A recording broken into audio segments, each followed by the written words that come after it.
TV. Hello. You got to turn your mic down. Thank you. We got to go to something. War of the Worlds with H.G. Wells. I don't know what's on our TV behind us, Aaron, but check it real quick. We wanted to play. We didn't want girls in towels behind us. That's not what we wanted. We wanted. This is War of the Worlds. It's just a newer version. Oh, it is. Let's go back to the H.G. Wells. Citizen Kane version. Just do Election Sunday. I know we're gonna go to Election Sunday. Just run the trailer of Forbidden Planet. I got you. Okay. I'll find something. We're going to do Forbidden Planet. Well, the reason why we're talking space this morning is not because we're not following the Election Sunday format. We are following the Election Sunday format. But the X factor, right, in this election is what?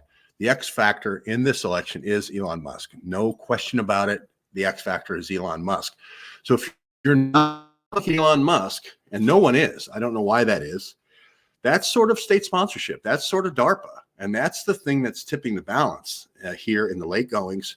It's getting people out to the polls in record numbers. I was down in Ohio, been in Ohio a lot, but they had record early voting yesterday. You early voted Saturday's early voting Monday, and it ended, yesterday. It ended yesterday or today or Friday. Whatever. Or Friday. Okay, yeah. So record turnout. So that's even after a couple of elections with record turnout. And the X factor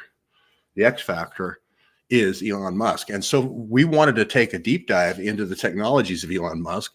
So we brought in Mark because he is a sci-fi expert. I'm as good as anybody. Good as anybody. But if you think about it, all of the old sci-fi in the 50s and 60s during the Cold War were all really live exercises. They were live exercises in different part of a global conflict between the Soviet Union and the United States. All the things we're dealing with, like AI now, SpaceX, Tesla robotic cars, Cybertruck robotic trucks for remote armies, the Optimus robots for super soldiers. All of that technology was all talked about in the 50s and 60s. Wernher von Braun had all these dreams of not just nuclear war with ICBMs, but bio war with ICBMs, right? All these are old ideas. And so we thought we'd bring them all back to show how they are still live exercises. And that's why you're going to be so much fun to talk to this morning about Forbidden Planet. I just remember this, years ago, because it was a late night movie, and it was always considered like drive-in fare. It was a B movie, in its day, but it was really prescient. And this, this planet that now has Anne Francis and Walter Pidgeon living on it, was once inhabited by a civilization called the Krell, and the Krell created this an AI monster, essentially an AI system. If you look at it here, because what killed them? Because remember, from psychology, you have the id and the ego, and the super ego, and these were monsters from the id, and our uncontrollable limbic. And they would manifest, as if someone was threatening you or whatever, you might manifest, I'm going to kill this person. And this thing would, actually go kill this person. And to be clear, these are coming from the minds of people, the part of the mind called the id. Yeah. Their instantiation of this in their head and their brain is creating a separate entity outside of them, a tactile person or entity that can then energy force, because this was always demonstrated, it was this, like it would go into the force field, and you would see, the outline of this creature that, that had a purpose, and this was the Space Force, that had arrived there was a threat to this, professor who had essentially the rest of the landing party had died from monsters from the id, but they were like from his id, because he was gone in and started studying this civilization, and these, take them into these, into the mainframe of this, miles and miles and miles, of energy, just processing equipment, and his brain would turn it a little bit, but a real Krell, it was just. it was just amazing, you know, that, you know, so you sort of have an Elon Musk type character Yeah. with all this empowered AI as evil, and then you have the Space Force, which was what we have now out there in Lompoc, Vandenberg Air Force Base, and Huntsville, Alabama. And instead of them being on the same team, which I say they are, and Elon is basically just a commercial cover for all these DARPA live exercises, in this case, they're against each other. Yeah, because in this case, they're against each other. This crew was sent to relieve this other landing party that had been sent out like 20 years previously. And only Dr. Morbius and his daughter and this robot. Morbius? Yeah, the Walter Pigeon character, Dr. Morbius. Morbius. Okay, yeah. Like Mobius, like an infinite strip. It's a great movie. It's in CinemaScope. I mean, if you've never seen it, it's from 1956. But, I mean, it's like, you find it like if you were a Star Trek fan, because all of a sudden here's this other space movie. It was at that point. But, you know, if you like the Star Trek, I mean, you really would enjoy it. And it has Leslie Nielsen in it, Earl Halleman. A young Leslie Nielsen. Yeah. Even there's even a character that guest starred in Star Trek. I'll just leave it at that. But it was fun. It's a fun movie. And anyhow, is the AI and Chad GPT, you know, and Sam Altman is all of that's just come on the scene. You know, I just kept going back to thinking about the Krell.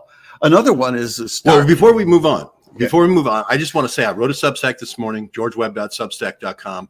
It's all about when the folks that have the highest level of clearance. And it started in the 50s, 58, with the instantiation of NASA after Sputnik.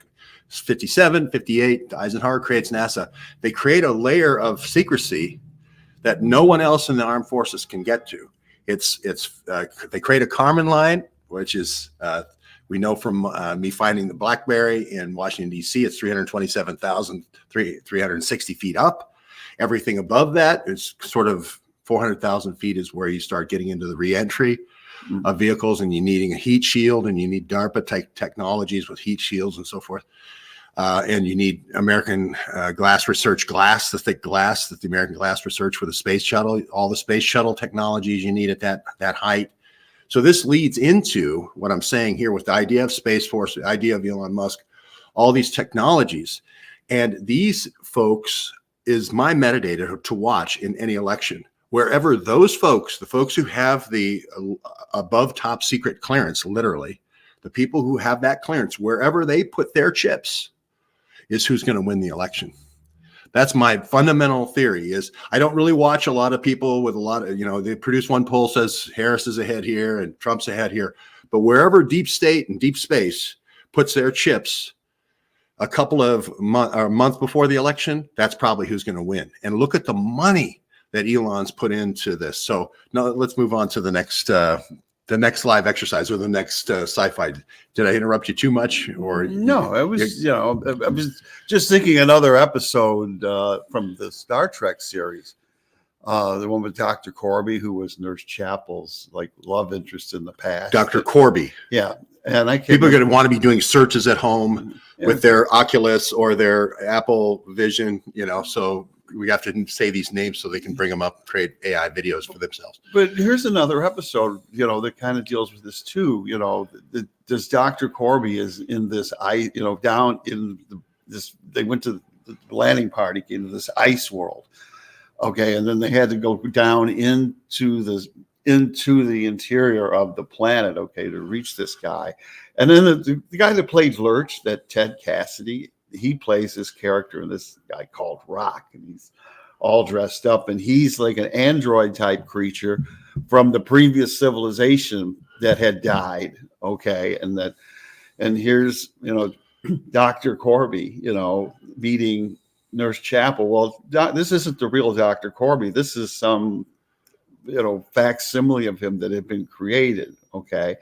And you see it later. The Optimus robot replicon of Dr. Corby. Yeah. Okay. And maybe anyhow, there was a piece there. Okay. And anyhow, after Captain Kirk came, you know, and emotions began to, you know, flourish within the storyline.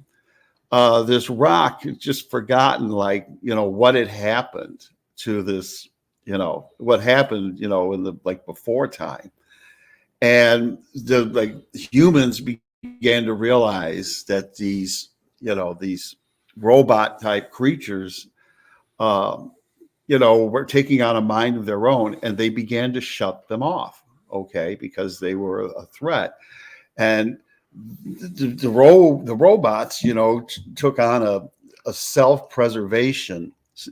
You're not going to turn us off, and they began destroying anyone who would shut them off. And then this guy, the casting characters, was starting to recognize these landing party people, are they're here to turn us off. Right. Okay.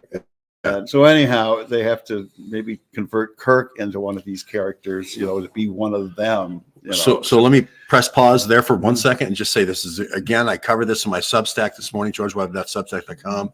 We talk about the Optimus robots of Elon Musk. And Elon Musk going through, you're supposed to teach your personal robot, remember personal computers like Steve Jobs, personal computers like IBM. Personal robot is the Optimus robot. You're supposed to teach it all the things that are incredible and invaluable that you gave the world during your life. So you play the Stradivarius, you teach your Optimus robot to play the Stradivarius. You build, containment chambers for nuclear fusion. You teach that to your Optimus robot. You build, the CERN. A monster from the id.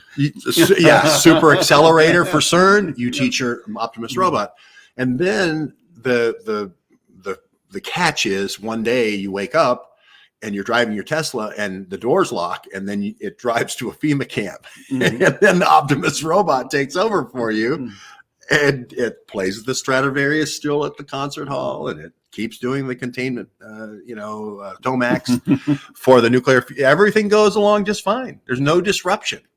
So, I mean, this is the thing that we wouldn't be mentioning this if this wasn't the consciousness of the group that is ruling the country. Obviously, the people who shot Kennedy, if you haven't seen it, 3 weeks before that, they run Kennedy down by the gantry at Marshall Space Flight Center in Huntsville.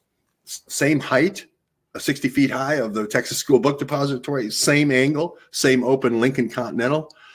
They're sending a message. These folks that are above top secret are sending a message. I'm talking about Musk, Bezos, Thiel, etc. The above top secret, the above the Carmen line folks.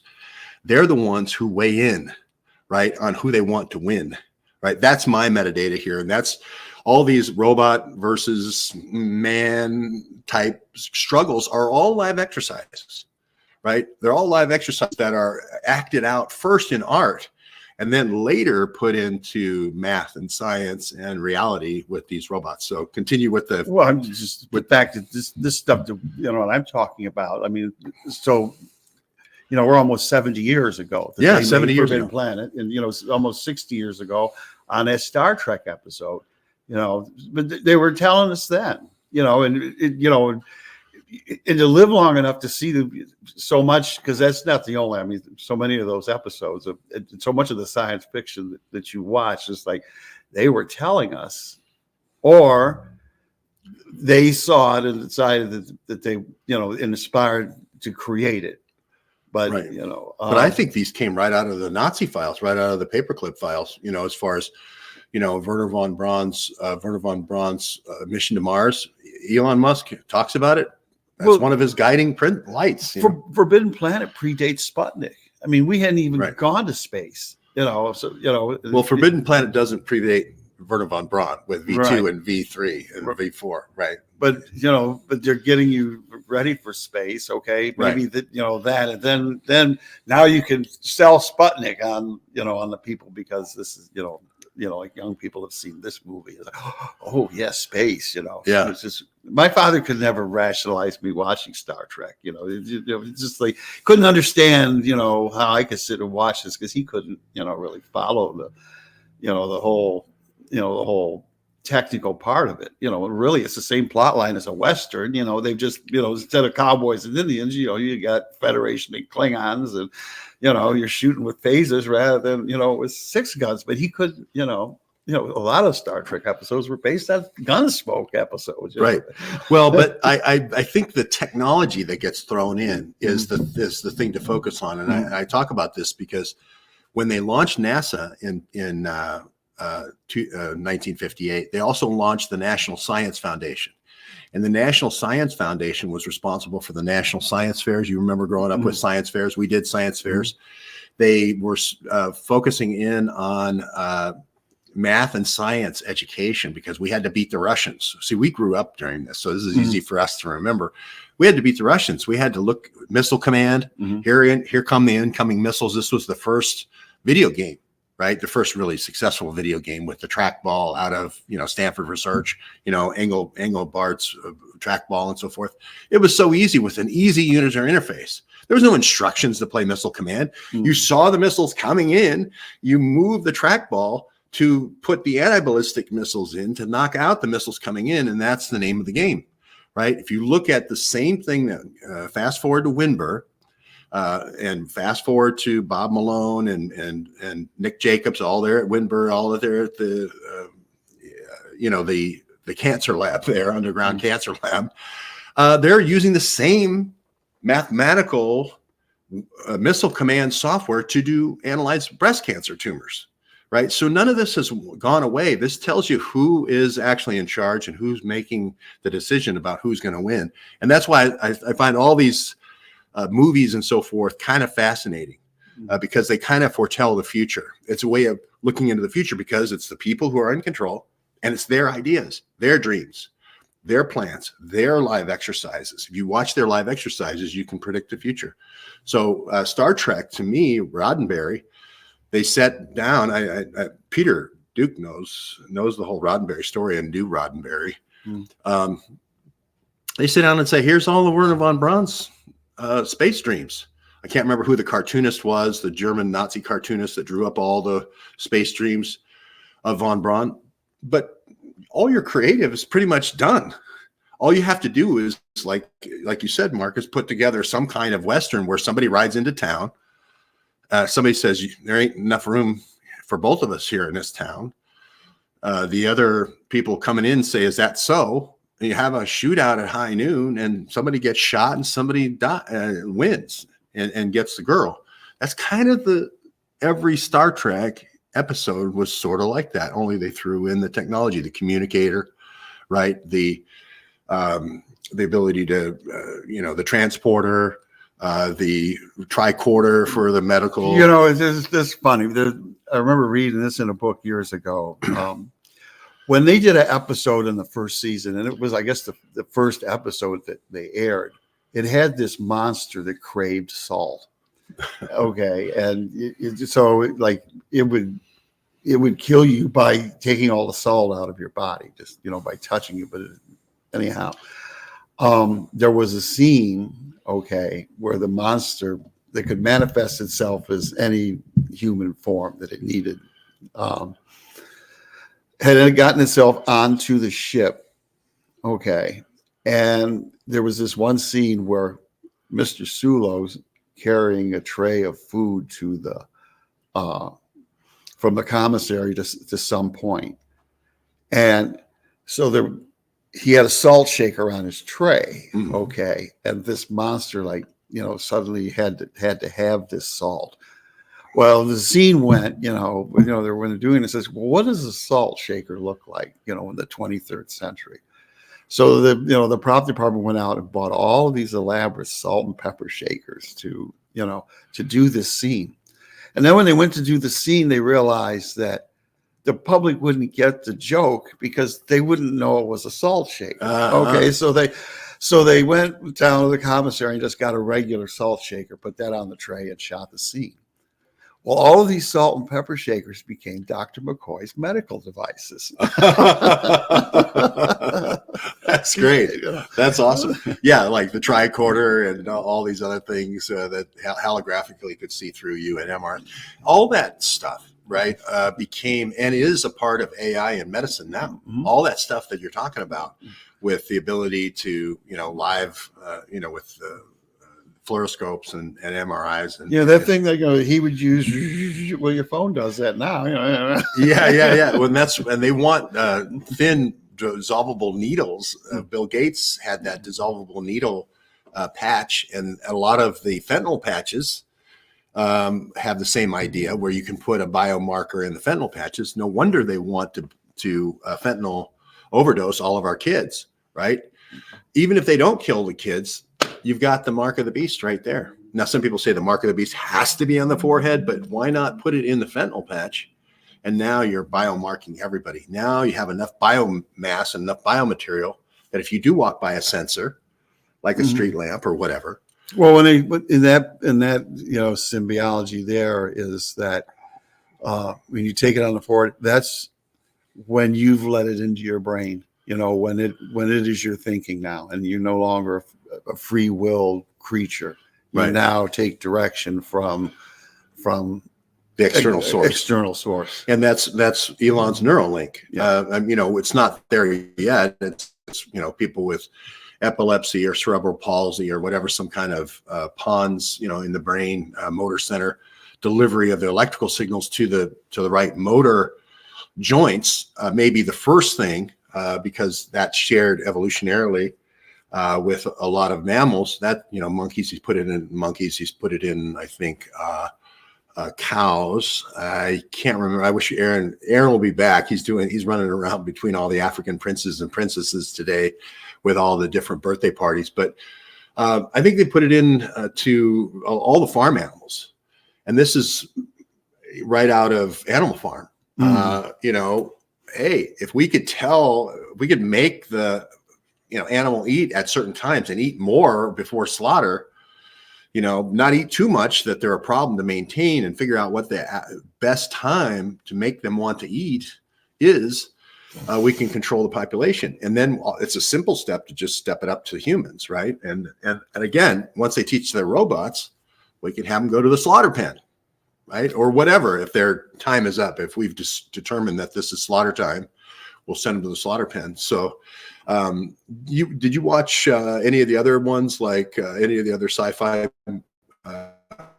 50s, like, what was it? There was My Favorite Martian. That was sort of a comedy. Yeah.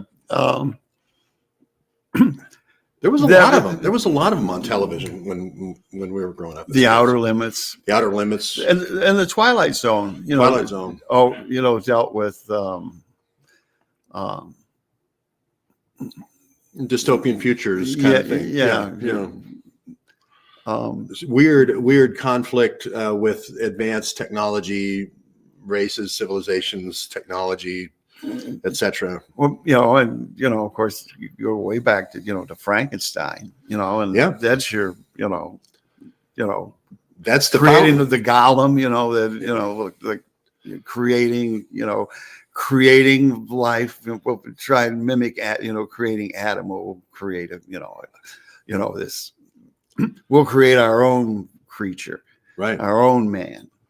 I went to France, not far from CERN, actually, where CERN is. And if you look up on the mountains, that's where Mary Shelley stayed to write the original Frankenstein. And then I can't remember, she wrote The Bride of Frankenstein. But on Halloween evening, I watched The Bride of Frankenstein. But it is the same Neuralink type concept, which is, hey, if I wanted to create a whole army that I control, rather than let self-autonomy and self-determination in the brain, why don't I transplant somebody else's brain who already likes me and wants me to stay in power? Why don't I transplant that brain into that person? Because they didn't have the technology with robots yet.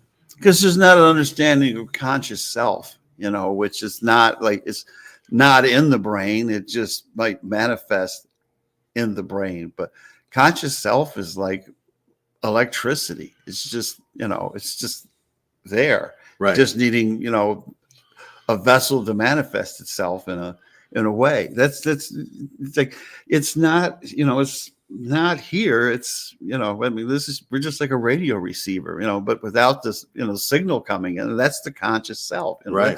That's.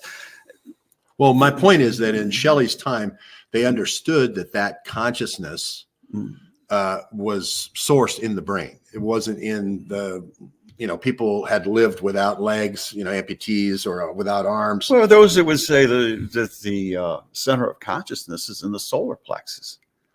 Right. I mean, there is an argument to say without the heart, your that's where the soul is as well. Try to live without a heart. Yeah.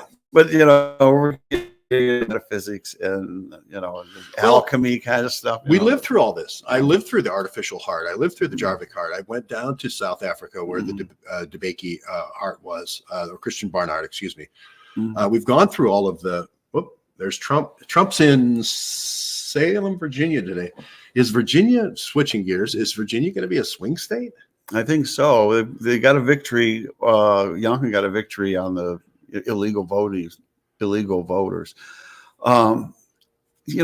like a red state in disguise.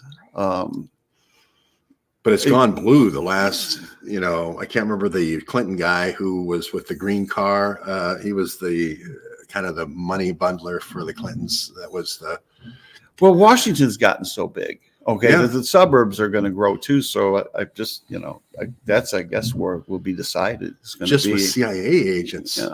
You have enough to tip the balance. We got Slotkin here, a CIA agent running for senator here. I can't remember. I heard a statistic about all the CIA that is in the House of Representatives. It's like 10% of the House now. The great Aaron Adler is back. Wasn't Adam Schiff? He was CIA. Wasn't he? Well, I know he's got a top secret clearance. I don't know if he's CIA or not. But I thought he came out of the CIA. That that he was from the CIA. I believe. His father for sure. First motion. Heard that. I don't know that. First motion picture unit in Laurel Canyon, writing all the. They're again the dream makers. They're the ones who are doing the films of the atomic explosions, and that creates the mass formation psychosis in the newsreels. Oh, we all should be afraid of the Russians. We all should be afraid of the Russians sending nuclear missiles our way. They had films of the Russians sending the missiles. Here we are at the Laputa, at the missile base at Laputa. The Russians are tilting up the SS-72. It's extended the range of the long-range ICBMs more than 30% over the last one. Here it is taking off. And then here's Yuri Gagarin landing out in the Cosmodrome out in Kazakhstan. Here he is. Give a big wave, Yuri. Remember those newsreels that were played to us in the Cold War so that we would say, oh, we've got to put more money into NASA. We've got to put more money into ICBMs. There's a missile gap. There's a missile tunnel gap, gap. You remember Dr. Strangelove. I was seeing the movies. It was like, the Russians are coming. The Russians are coming. That was a funny one. Yeah. Alan Arkin. Yeah. Yeah.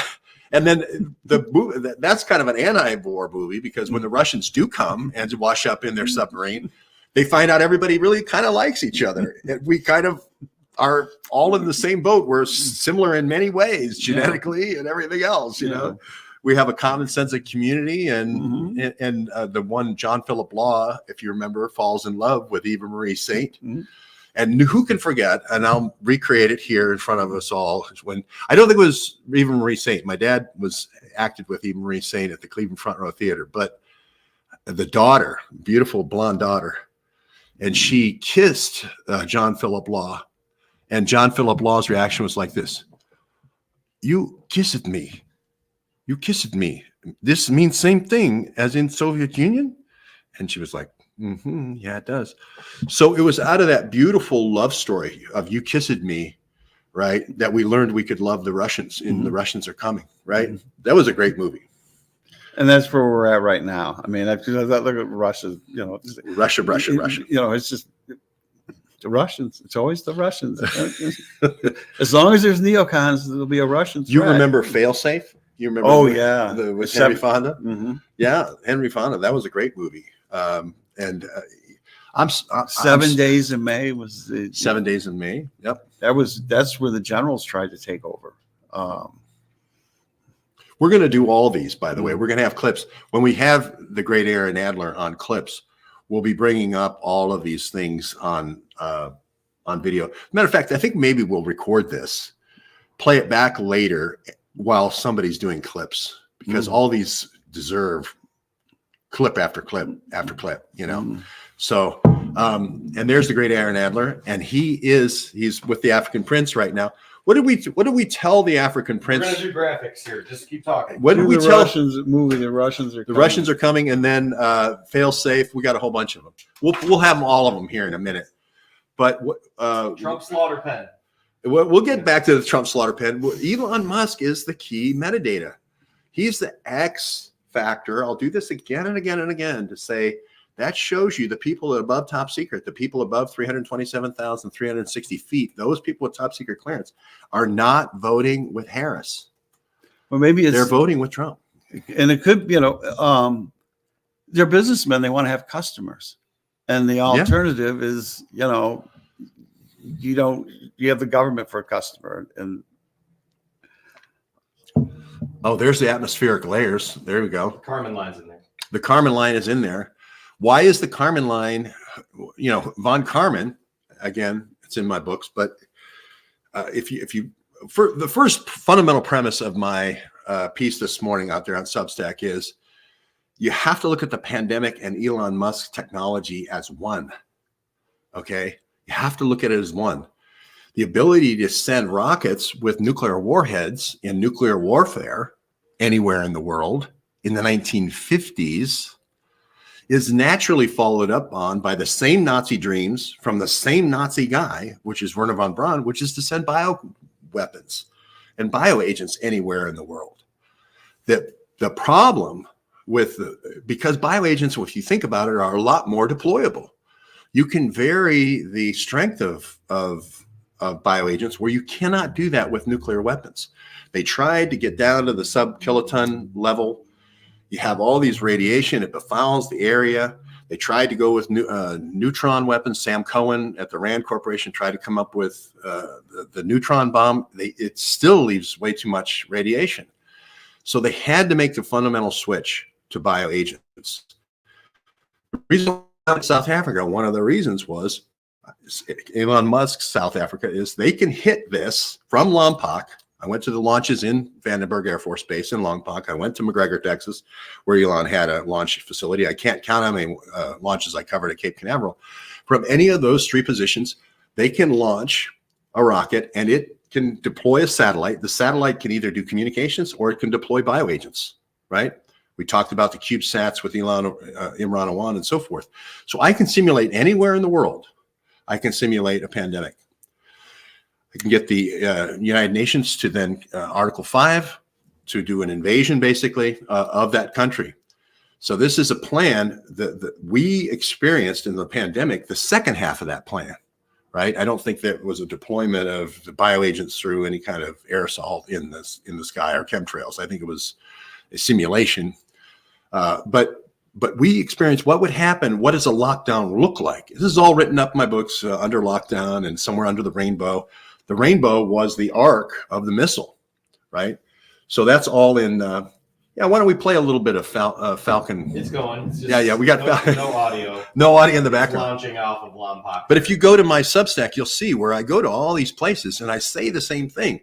You have to look at the Elon Musk technologies. You have to look at Werner von Braun's bio ICBM dreams, right? So that's his baby. That's his creation, right? And so, well, it's DARPA's creation. He's just the front man, right? Okay, with that, but even so, that was built with a lot of blood, sweat, and tears from a lot of people, right? And maybe it's just the concern of this technology falling into the wrong hands, or say the lesser of two evils. Okay, but I would say that they're behind Trump because they're afraid of what would happen to or how this technology would be used going into the future. Right. Yeah. But see, Trump has been talked into through Elon and talked into the Iron Domes. He's been talked into all the next generation, the good stuff. Okay, but then you got the other side that that wants to like spraying bioagents from satellites. Well, maybe Elon's not like into that. Yeah, maybe he doesn't. Maybe he doesn't know about that. Yeah. But the nefarious, malevolent things that this technology could create. If things went the way. They fell into the wrong hands. Yeah. Yeah. Just And they're and then his point, just to be just picking the lesser of two evils, because I guess we always are. Well, yeah, I mean, I definitely would say Trump's the lesser of two evils. I'm not even saying he's evil. I definitely think Kamala and that. Well, the devil's always in the details, right. That's just, Right. And this is why, but the thing I draw on in my Substack today is in the 50s, we had a huge groundswell of education in math and science. So there was a rising tide raised all boats. And there was something called spin-off technology from the NASA program, which all the spin-offs were, GPS and heat shields and Teflon, not necessarily Teflon, but, all the spin-off technologies in automotive, medical, aviation, etc.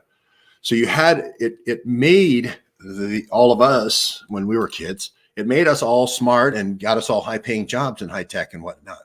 What I don't see this time, Elon, is any of the development of the kids. We had the young African prince in here earlier. We had him drawing pictures of rockets and the moons.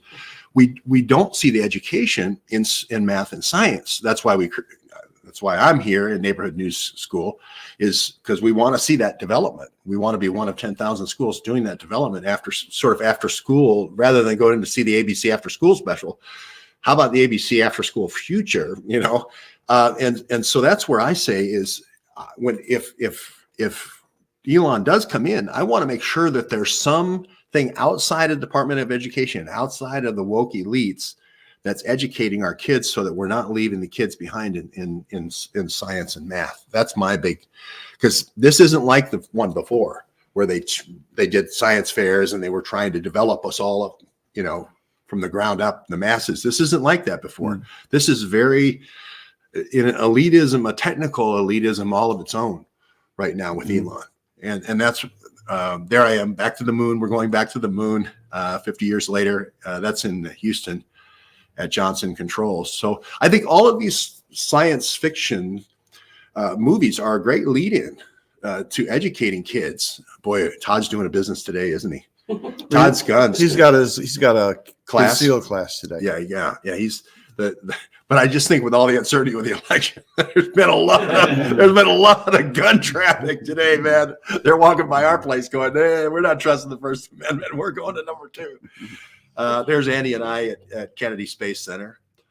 So we've gone around. We've talked about how there is this sharing of technology with the Russians through the United Launch Alliance, and what's the choice? So I call it "Make America Read Again," Mara. Make America Right Again, second R in right, and Make America Arithmetic Again, right, second R in arithmetic. The whole idea of this, the country schoolhouse, is the way to secure the future. Automated with AI and showing everybody all the dark mega technologies. But if we leave this to the woke elites, they're going to get your kid to change your gender. And after your kid changes the gender after 11 operations, 12 operations, they're going to fentanyl your kid. And I don't believe the woke elites in Washington have the best interests of the kids' educational development at hand. There's an African princess now. We have the African princess and the African prince. Hey, hi, Vanessa. How are you? Can you guys draw a picture? Of a moon and some rockets? Yeah. The moon has green cheese on it, so draw some cheese. No, I'm just kidding. It has craters, though. Put the craters in the moon. Yeah. So go ahead. The man in the moon. Yeah. I'm all about trying to bring the education system back to the local level all the way around. There's no reason for us to send money to Washington, D.C., to have it come back. Just instead of sending it to Washington, just send it to you, into your state or local school district, right. And decide at that level how the money is going to be spent. Okay. And what's best for the state. But can we trust them though, Mark? Even at the local level, right? Can we trust them to make these decisions that are the best for the kids? Well, a school choice. That's the whole thing. Is provide vouchers. And make the schools compete for students. Race to the top. Race to the top. And because you did that with the Ivy League universities. They're there, and then there's the rest of the universities, but. It's more like trying to make it smaller again and more focused. You used to have colleges, which were colleges. Then they added, into everything else became universities. And, well, not every school has to have all of this, and I think there's no real benefit, to sending the money to Washington. Right. And that because then they're going to have you qualify getting it back by doing certain things. Okay. Tricks like a dog to get the money back. Mm-hmm. Okay. It's like adding a middleman to the process, the middleman takes over half of the dollar. Yeah. Just, right? Take the money and keep it in the school district or however, that can be, and focus on that. Now you pay for this place, so you're the owner here, Mm-hmm. and so a place where parents can come with their kids or after school, where they can sit down as high school students and say, how am I going to chart a path to one of the better universities? What AP classes should I be taking? Do we need those though anymore? Because AP math and AP. Well, the whole brick and mortar school. Okay. I see what you're saying. Because that goes back to the monasteries. Right. And again, it's a closed. Everything's like open source education. Right. You should even be able to just get your education right from home. Have your remote. You've got Zoom and everything else. There's no reason to have a physical classroom. In a lot of instances, other than maybe to get together for labs. Or inspiration, yeah, or personal touch. I agree. I mean, we have a curriculum deal where it can all be delivered remotely. I just think they're the AP class list. Keep that up. Yeah, there you go. Yeah, make it big. But even there, the school only focuses on them. Okay, and they give up on the rest of them, and they don't get educated. Right. It's like, but I see a lot of DEI coming in now where they're saying, hey, don't have the best students go after all the AP classes. Let's put in the DEI thing, and because that's really social justice. Because they and don't all these other things. Because they don't have the teachers that have the capability of teaching these classes anymore. I mean, because you don't, to me, like a college of education now, I mean, they used to go to teachers colleges, get a certificate to teach. And then the university's got these bachelors of education. It's more like, what is it? Verbal abuse 101. It's all about controlling the kids and behavior. Okay. Right. They got rid of grammar and replaced it with current events. Okay. Arithmetic became new math. Okay. And we're sitting here. And then we had to have sex education, but those things are like, they don't need to be in the school or part of what you're paying for in your taxes. It's like really the reading, writing, and arithmetic. Right. And that's our curriculum. That's the one. Balance a checkbook, Yeah. Learn how to have money at the end of the month kind of stuff. We want to have definitely simulations and so forth so that, there's a problem set of, okay, what if, Iran has 100 missiles and decides one day to launch its nuclear missile capability into Israel. How would you do the missile command intercept over Tel Aviv and Jerusalem? Mm-hmm. That starts out that's a very realistic current event. Yeah. That now we can go, wait a minute now, we need to have certain velocities on our anti-ballistic missiles. That's going to be physics. That's going to be calculus, right? Or if it's a biological agent that's used, now we need to talk about vaccinology. Mm-hmm. We need to talk about biochemistry. We need to talk about chemistry. We need to, like you were saying, counter agents, the things that will to mitigate it, suck the salt out, right? So all these things lead into a lot of scenarios, and I guess you could call it wargaming. Mm-hmm. That's what we want. That's what I call the dark MAGA curriculum, because those are the jobs of the future. That's where you're going to actually get work. As far as you could.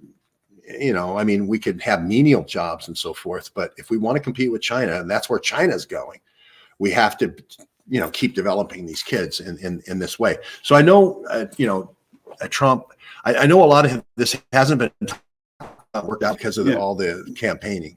But even the things, building things, creating things, I mean, things like carpentry are important. Yeah. Okay. Yeah. And look at your wood cabinet there.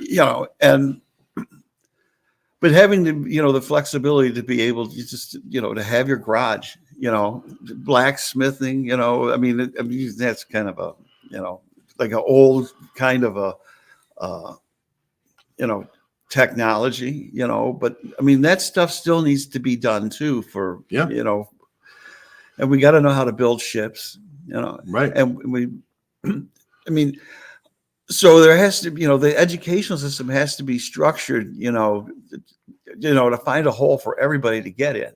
right. Oh, well, to that point, I was involved quite a bit with 3D printers for modeling, selling a lot of the model shop technology equipment. A lot of times you build a model in wax, sometimes you build a model in wood, sometimes you build it in balsa wood. Then you go to a prototype, which is a little bit more like Inconel if you're going to print it in 3D printing, or then you get stainless, which is really hard to work, and there's a lot of machining. What if your kid went to work with you every day and just worked with you, as a kid, followed along with you, and learned all the 3D printing or having that be a way, and then you're getting your home, and then you're getting your homeschooling too, that it's like. Well, I definitely believe if you got a block of aluminum with current AI technologies and current, with current MakerBot type technologies, a dad could sit down with his daughter or son and then do an aluminum model of the shuttle. For instance, you can't buy a chemistry set anymore.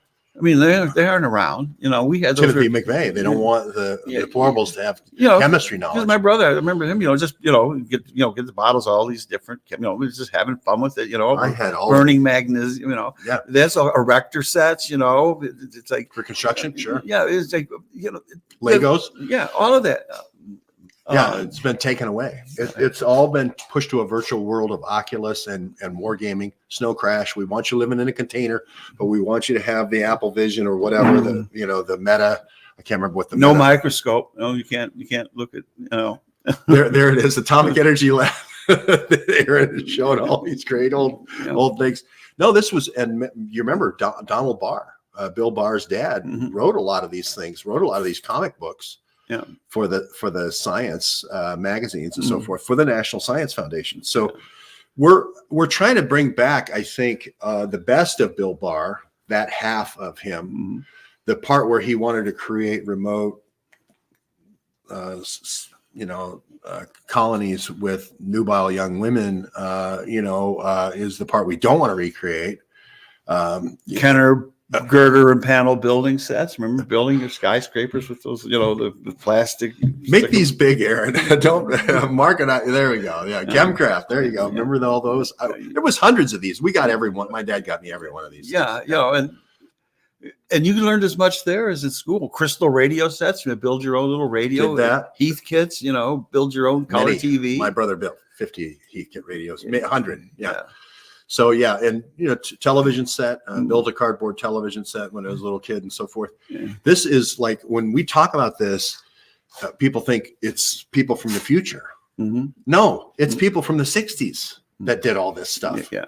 Right. All this stuff was the part of of our kiddom. Is that the crystal radio? This is the recapitulating the first record player by Edison with the drum. Oh, the drum. See.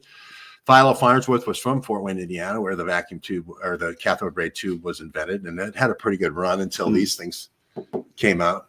The other thing, Mark, is all of this discussion about the future and what the future curriculum should be, right, hasn't been done in the campaign, right? The campaign so far, there's not been a school initiative.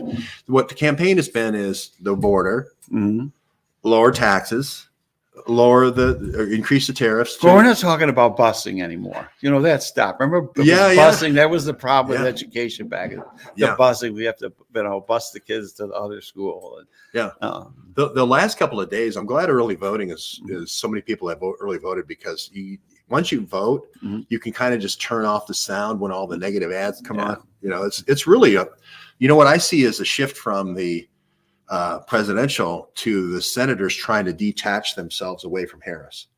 Stabenow in Ohio is trying to detach. Sherrod Brown is trying to detach himself. the senator from Ohio. In Michigan, you have sort of the same thing going on with Slotnick, although she's pretty well aligned. But she's not out there saying, "Hey, I'm with Gretchen Whitmer. I'm with Harris." She's the CIA versus Mike Rogers. That Senate is important too. Yeah, especially I guess that would be a sense of might establish Michigan as a red state if Rogers gets in. That it's not as much in play as it has been. Never know. We have to see how it plays out. Well, and people don't realize before the Chicago mob took out space in Michigan, I think Judith Very Baker's father worked for Chrysler for I can't remember, the Atlas rocket, I think. Wasn't Mike Rogers the one that went to Trump and told him that he was being surveilled? Yes. And remember, it was the admiral out of Auburn, the admiral, the Warhawk guy, who said, "Oh yeah, you've got 130 some independent contractors, like at the Sweet Tea NSA and what was her name? I can't remember her name. Something like some goofy name. 33 races. You see, Ohio's up for grabs. Michigan with Slotnick. I think there's senators also retiring this year in Ohio because I think it's Stabenow and Sherrod Brown are up. Portman's not. Stabenow's here, Michigan. Oh, Michigan. Oh, but no, I don't know. I Isn't Portman done? Isn't Portman the one that didn't run? Portman retired. Yeah. So there's a lot of. Aaron will bring all those up. I think we're turning away from the national race a little bit.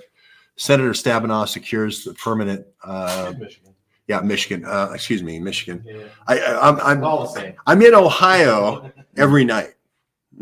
I'm in Toledo every night, and so I see all the ads, and they're all mixing together because I see all the Michigan ads and I see all the Ohio ads kind of mixed together. But I know Sherrod Brown for a long time. I know he put CAFTA and NAFTA in, and it's interesting. Stabenow is saying, "I didn't do CAFTA, I didn't do NAFTA. I was protecting Michigan jobs, right?" While Sherrod Brown was putting CAFTA and NAFTA in there. What is this graph, Aaron? I see presidential Target races. Oh, sorry. Here, I got to get Sherrod on it. Did Sherrod Brown have a BlackBerry? Is he BlackBerry carrier? No. The Senate, they didn't have it in the Senate. It was mainly people in the House. Show me what you made, Jordan. Ooh, we made a rocket ship. Ooh, pretty cool. Pretty cool. Yeah. So I remember you covering Sherrod Brown though, years ago. What was it that he did? He was very close to Obama. He was very close to putting DeWine in, and they had Portman was the Republican senator, and this is the megatons of megawatts. Remember how all the uranium was supposed to come to Piketon, and it didn't. It went to Israel, and then Israel kind of broke it out to about 20 different countries. So that was a big part of BlackBerry's. The whole Iran nuclear deal, almost all of the fissile uranium through the DNC and to Iran. Yeah, he was very close with the. I'm not going to say a spy, but he was sort of the runner for the Iran nuclear deal, I believe, when he was in as senator in Ohio. So, but this is what I'm saying, Mark, is there this dialogue that we're having here about what should the future curriculum be and what is neighborhood news' schools' role in that is not being talked about. It's not being talked about. Yeah, we've got people coming in from all over. The door is the knocking today. So, hey, Jordan, bring me over your spaceship. Bring me over your rocket. I want to show everybody on national television. Oh, really? Come on in. Come on in. Come on in. Longtime fan wants to come in. Yeah. Here we go. Come on in. We're live. I actually think, hey, come on in. You're always welcome here. Yeah. There's talk. There is, I think this is Elon Musk because it's a combination of a Deus ex machina coming down. Can you see it? And there's, what do they call it? The gripper. What's the gripper thing that Elon has where the tower can grip the rocket as it's coming back in? But he's also put the arms and head on there for Elon Musk. So that's great stuff. Where are you from? Naples, Florida. Naples, Florida. Well, I'm glad you made the trip all the Actually way. from Cleveland, Ohio. That's where I originated. What part of Cleveland are you from? West Side, Fairview Park. Okay. All right. We have some friends in Strongsville with Harry the Greek, and I'm from. Yeah, I'm that's where from. I'm heading today. Oh, good for you. Strongsville, yeah. Goodfield, Strongsville. That's where they had the little FBI kidnapping thing, if you remember. Yeah, people don't know that. Look up Lisa Page in Strongsville. Yeah. I followed Harry on all of that a few years ago. Yeah, Harry is awesome. Well, I'm from Euclid. I'm from the other side, and so this is the great Mark Buckley, who is for all this. And you had to stop in to see if it's really true, right? We're really here. I'm going by. Yeah, I was driving from Indiana over, and I'm like, oh, Sunday morning. I don't know if they'll be there, but I'm going anyway. There you go. See the corner. Yeah. Good. I knew there were flags. Well, if you want to be on camera, you can be on camera. No, you don't want to be on camera. Okay. Well, anyway, we'd love to have you here. But this is the great thing about having an open studio, Sit and watch. I gotta go pick up. because people can come in. They can come in and they can see that where Live audience. all the magic happens. What's your most pressing question of the election now that we have a studio audience? Oh, let's see. How about Elon Musk? What do you think about Elon Musk? I'm a little skeptical, but we'll take what he's given right now. Yeah. Well, we were just talking about Cleveland, kind of Sherrod Brown. So from being from Cleveland, He's from Cleveland. Yeah. kind of your view on that race. How do you think Ohio will decide the Senate race? Well, for the first, can I say a code name? Can you give me a code name so I can just refer to you via a code name? So I'll just call you West Side. Okay. Yeah. So West Side says she's a little skeptical of Elon, and I think I am too. Look at all the technologies pushing. Tesla, AI with Grok, XAI they call it. The remote cars, the Cybertruck, Cybercab without a steering wheel. I mean, if there is a car that's going to take you to the FEMA camp and lock your doors, it's going to be Cybercab. You won't have any pedals. You won't have any steering wheel, right? And then Tesla, same thing. If you look at it, that was a sports car to introduce EVs. But then what's the next thing that follows up with it? It's something right out of the tank and automotive command in Detroit, which is the Cybertruck. It's meant to deflect bullets down or up, so it won't, take the impact with those sharp edges. Looks like an F-117 stealth fighter. Mm-hmm. It's an obvious military vehicle, and there is this. Elon does seem like a DARPA frontman for all this military technology, and especially the AI. It's a Star Trek shuttlecraft with wheels. Star Trek shuttlecraft is from the Star Trek. Aaron is out with the African Prince and African Princess. You saw the African Prince and African Princess walking out, right? Yeah. Yeah. Okay. So they exist. Okay. But that's the part I think people aren't putting together with the pandemic. Is Elon, when you deploy these satellites, let's say I've gone to a lot of Starlink launches. There used to be 20. I think they've gotten the package up to 25, 30 now. But they spill out like canisters, like the old depth charges. Remember the old McHale's Navy movies where the canisters would spill out, and then these things are then rotating in the atmosphere. You can turn them on to spray and turn them off over any area. Let's say you want an epidemic in South Africa. Okay, what is it going to be? West Valley fever. Okay, West Valley fever. We're going to go in there, and Dr. Sun Shang. I went to the factory where they can build a billion vaccines, and now the UN can invade anywhere in the world. Anywhere in the world, we can create a pandemic now and then invade under Article 5.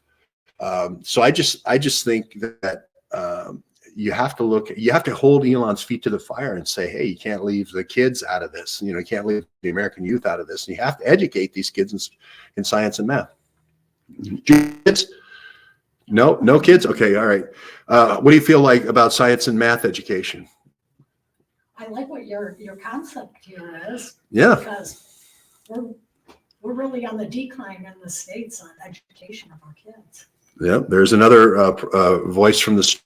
West Side says we're offline, and we need to put effort back into that. I think there's so much DEI, there's so much focus on gender change, there's so much focus on feelings, there's so much focus on equity versus fairness, where we all have to finish together at the same time on the finish line.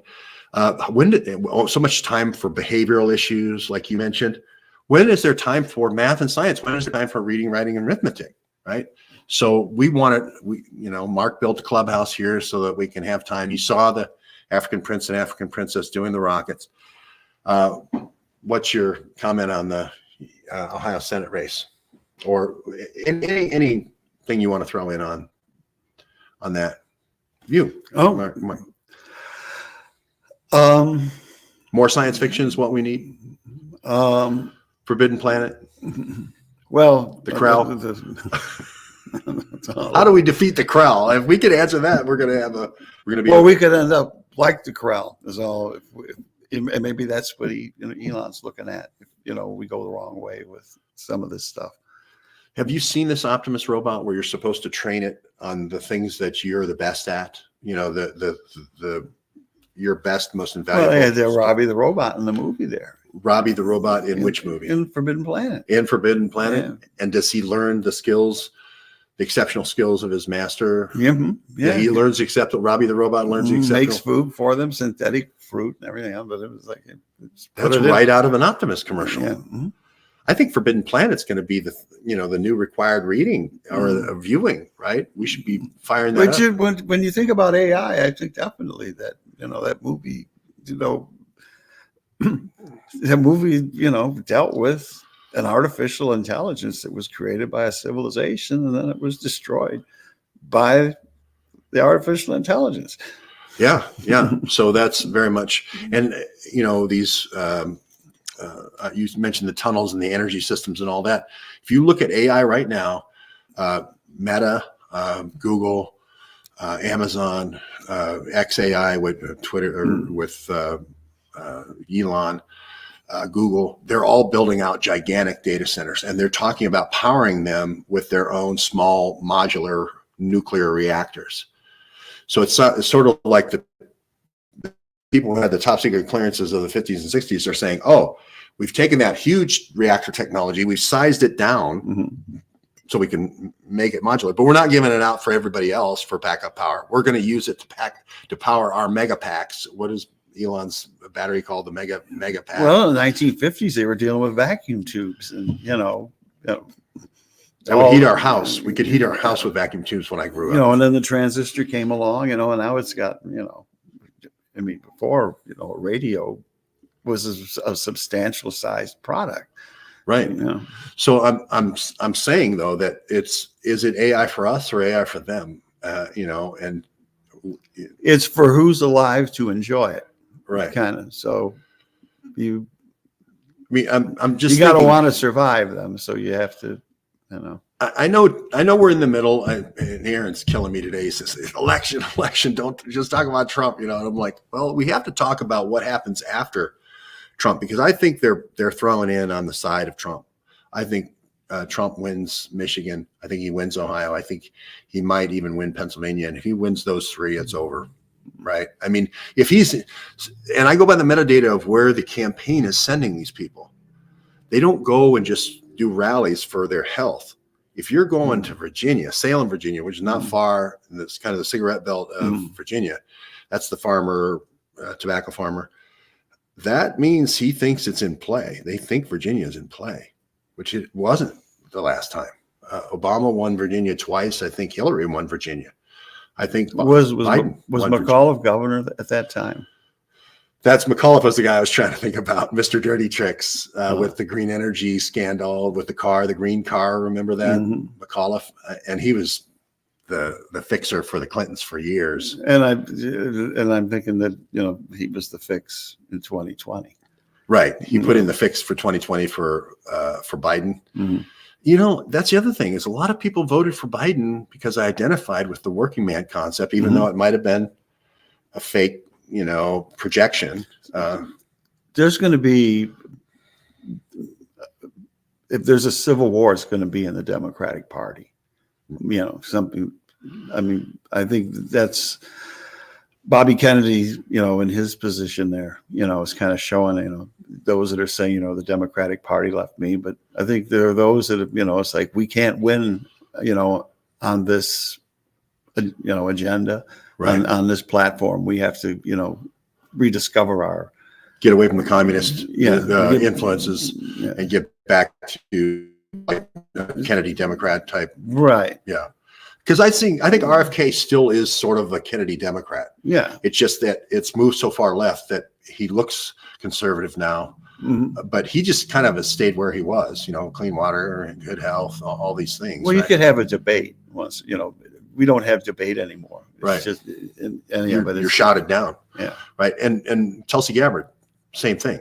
Right. The party left her. She didn't leave the party really. Well, the party is what, that eight, the eight, what are that eight, the eight people in Congress that are the what the hell are they called? Oh, the Gang of Eight. The Gang of Eight. The Gang of Eight. I mean, 4 from the House, 4 from the Senate. Yeah. But that's really who's been running everything. Yeah. You know.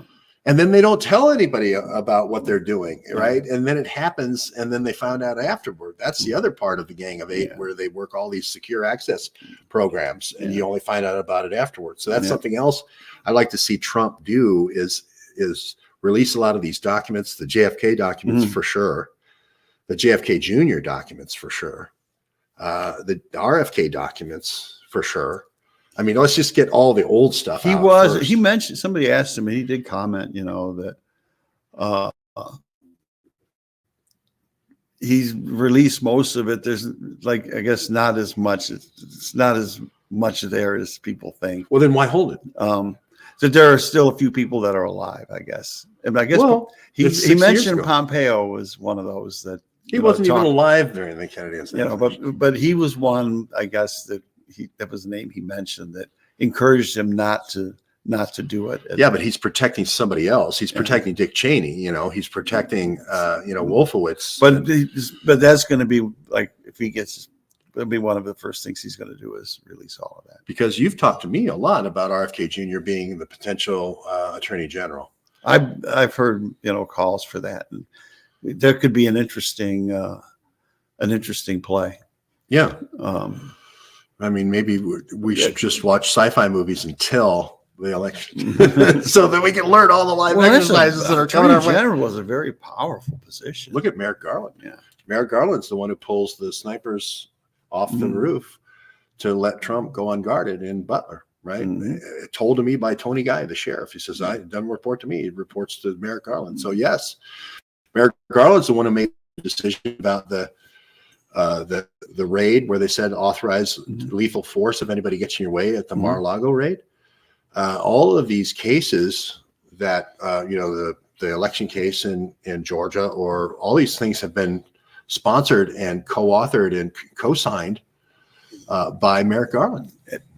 And I really was kind of reinforced, you know, in my own opinion, that, you know, he would become Attorney General after Boris Epstein dropped all those other names, you know, like, you know, for, you know, and that Judge Cannon was one of them, but, you know, all these other names, Mike Davis, Jeff Clark, which they're all competent, you know, and they all would be good attorney generals. But they don't want RFK. I mean, that scares the crap out of them, you know. Well, you're going to have, you know, there's a lot of confirmations. So you have to put a lot of acting people in power, like on the first day that are, you know, and I say release it all as soon as possible, because then you get into the legal otherwise, and where they're going to try to slow everything down in legal. Just go ahead and unilaterally release it, and then let them try to then do some kind of impeachment or whatever, but get it out there on the first day.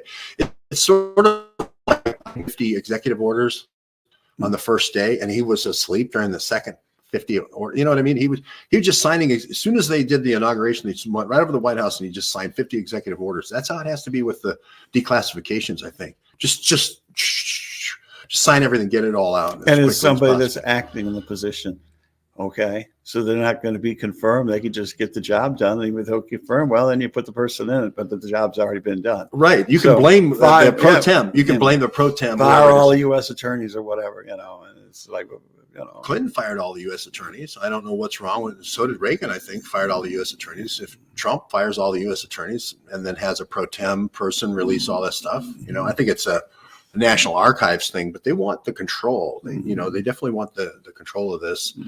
Let's go to the comments here really quickly. Everyone is saying hello to everyone else, which is great. All of the BlackBerry tracking was mind-blowing. I've been impressed with your work for years. Thank you very much, Mr. Richalds. You could buy a lock-picking set from the back of a comic book. Do you remember that? Do you ever? Yes. Yeah. Did you ever buy that? Did No. you ever buy something like that? No, but I bought,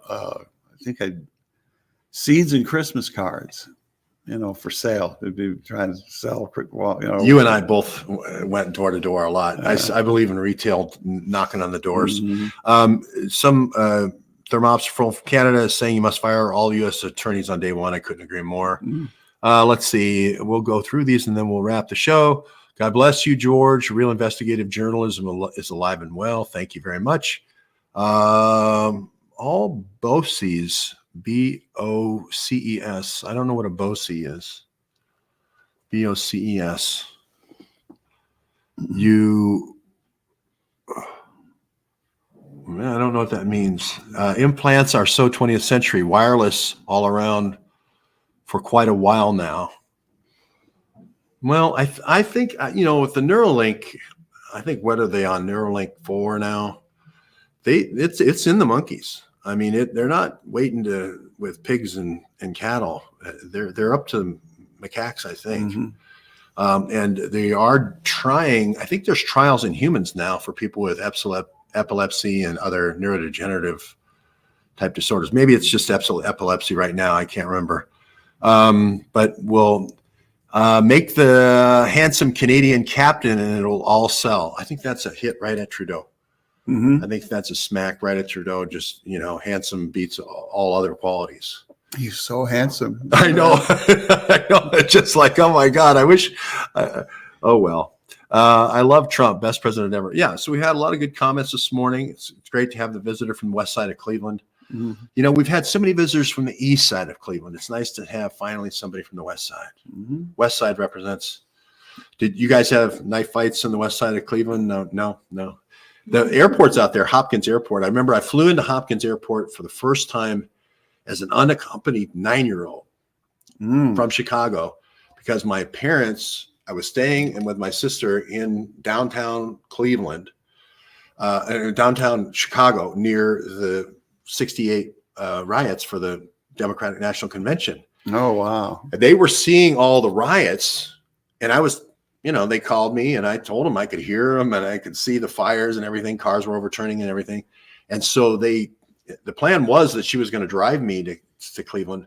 My parents never bought a plane ticket in their lives, I don't believe, unless they had a free trip once where they flew a plane. But they bought me a ticket to fly one way on Northwest Orient. You remember the airline called Northwest Orient, and flew me back to Cleveland. And there was some kind of traffic jam and they couldn't get to Hopkins Airport.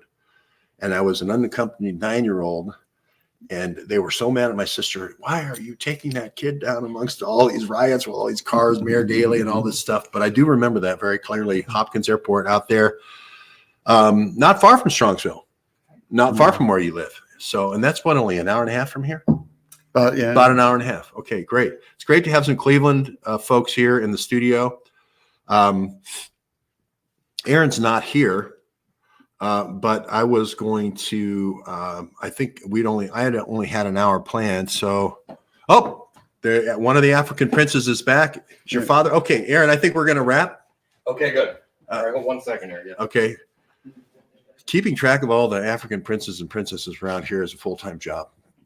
We're starting the neighborhood news studio school for, if nothing else, just to get these African princes and princesses out of Aaron's house. I don't know how Rita does it. But you've known all the kids since they were, I saw your baby pictures of the oldest one. We won't say their names, but I saw your baby pictures of the oldest one when you were on the Toledo River. Yeah. That was beautiful. You've known you've been an uncle to all these kids for how long? 15 years? 15 years. Yeah, somewhere. Right. Yeah. So I wanted to say thanks to Mark for putting this studio together. We need, my proposal that I wrote in Make America Read Again, Mara, is to have 10,000 schools, 3,000 counties that Trump won for rural schools, and then at least 3 locations in your county, so you don't have to go all the way to the county seat. Some of the counties in out west are really, really big. But Elon Musk just announced another 30,000 Starlink satellites. And I wanted one of our satellite school locations. Again, we don't own these. These are other volunteers like Mark, who are concerned citizens that want to redo some area in their downtown to revitalize their downtown. We wanted to have one under each Starlink. So we might want to go. Maybe that's you should work on and see if we can't get hooked up to Starlink. Yeah. Yeah. All the schools to Starlink, just in case you're cut off. I swear this is DARPA internet kill switch. The reason why they're going extraterrestrial is because they want to do the kill switch against the deplorables. So each school has to have a Starlink above it, right? So that the neighbors everybody can go there in a case of an internet kill switch, right? It's your rally point. That's why I say with this Ivan Ranklin thing where everybody's going to march on the state capitol or march on the Capitol, that is a slaughter pen. The Second Amendment response, if they do try to steal the elections, that is a slaughter pen response. You want to go to your neighborhood, local neighborhood news. And if you don't have a neighborhood news, that's who you should be.